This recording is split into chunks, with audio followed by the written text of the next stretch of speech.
morning. It's December 2023 and we are coming to the end of the year. So this is the last energy update for this year. That seems weird to say, but nevertheless, it is the truth. And the weather is lovely. It's chilly, but it's fresh and cold and bracing. I quite like it. I quite like winter. I like the changing of the seasons, and I'm very happy that we're not at least grey and cold today. So what do I have in store for you for December? Actually, it's quite an up reading this month, which is quite good. Last month, I think we came to the end of a bit of a phase. Our overarching energy was the 10 of Pentacles, which, as it's a 10, means a completion of a cycle in some way. And this month, our overarching energy is the Fool, which again leans into the fact that it's a new phase of some sort. So if we have the overarching energy of the Fool, we are going to be tempted to jump in, leap of faith, new beginning, just let's clear the decks, start again and go for it. That's great. And I think that's a really positive energy. And I think the reading backs it up with a little bit of caution.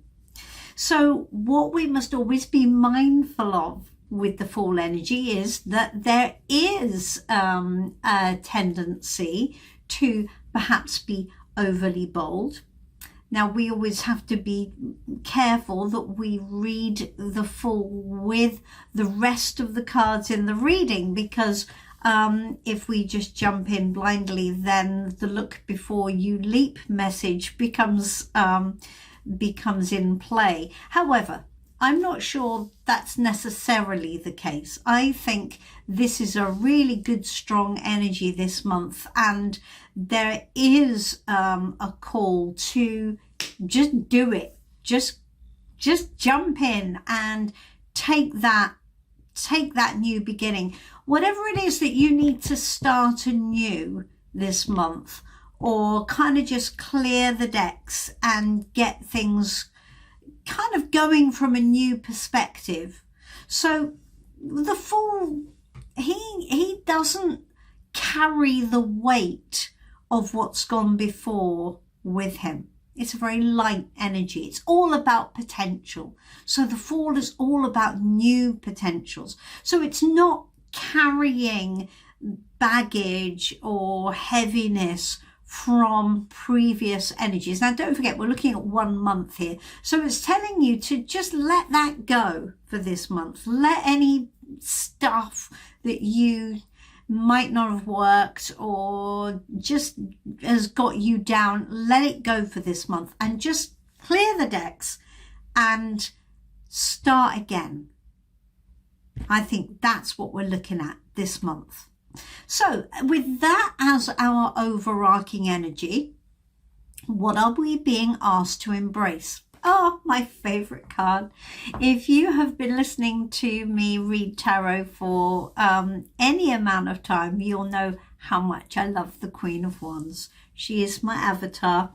So Queen of Wands energy is the energy to embrace this month. And I say it, I bang on about it all the time, authenticity and confidence. That pretty much says it. It's quite a sexy energy. It's basically saying step into your power, right? Get things done, be proactive. The Queen embodies Wands energy. Wands is creative, it's full of desire, it's packed full of, as we said, confidence. So don't be a shrinking violet this month. Don't hide your light under, hide your light under a bushel? I think that's the expression. I'm not sure, but you get my drift.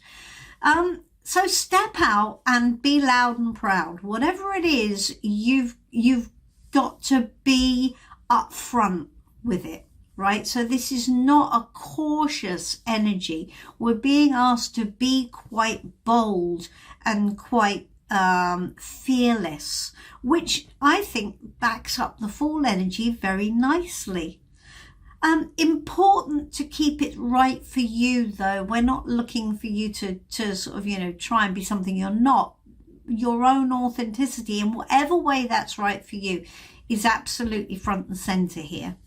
So that's really good. Good, confident, creative, proactive energy is going to get you the best effect this month. I always like to think of the Queen of Wands as being like the kind of the face of the brand, I mean, whatever you think of social media stuff, she would, I guess, be at the height of her powers, kind of Beyonce. Maybe Beyonce's a bit Queen of Swords, but that kind of feisty, upfront, Kim Kardashian type of energy. But make that you. Whatever that is for you, make that you. So you're going to embrace your inner goddess this month. That's quite awesome, isn't it? Embrace your inner goddess. I like that. Okay, so what's going to get in the way of that? The Seven of Wands. So the Seven of Wands is where we are contending with a lot. As we can see on the card, we have a knight fighting a dragon. And on more traditional decks, we have a guy standing on higher ground, kind of fighting the odds, all these wands coming up to him, and he's having to stand his ground. And it can take you a bit off guard. So it might be that it feels like there's a lot kind of working against you and you're having to defend your position a bit. It's where we're taking things on. It's where we're sort of we're not in defense mode as in we're scared or we're exhausted. We're fine. We're still energetic, but it is a lot. It can be a lot, and it can be that that's pushing back against your confidence a bit, right? Not massively, but a bit. So I would say you're going to have to just deal with that. And that is interesting because when we look at our message from Spirit this month, we've got Temperance. And so Temperance is finding the right mix, isn't it? That's the thing. There is a real push-pull energy between this really confident, proactive, embrace your inner goddess, Queen of Wands, and the Seven of Wands, which is going, okay, have some more, all of this, you've got to do all of this, take it on. So we've got a bit of a balancing act here, and that's exactly what Temperance is. It's finding the right balance, finding the right mix. So it's like an alchemy. It's not an exact science, but if you get the mix right, it'll be really, really effective. Now, as a message from Spirit, there is an interesting part of Temperance that I think is just worth flagging. When we look at the Temperance card in the Life Code deck, we can see that what we've got is we've got a scientific vessel, and we're pouring into it black and white. So, and we are creating grey. So it's not black and white. And the black and white I always see as representing our logical mind and our intuition.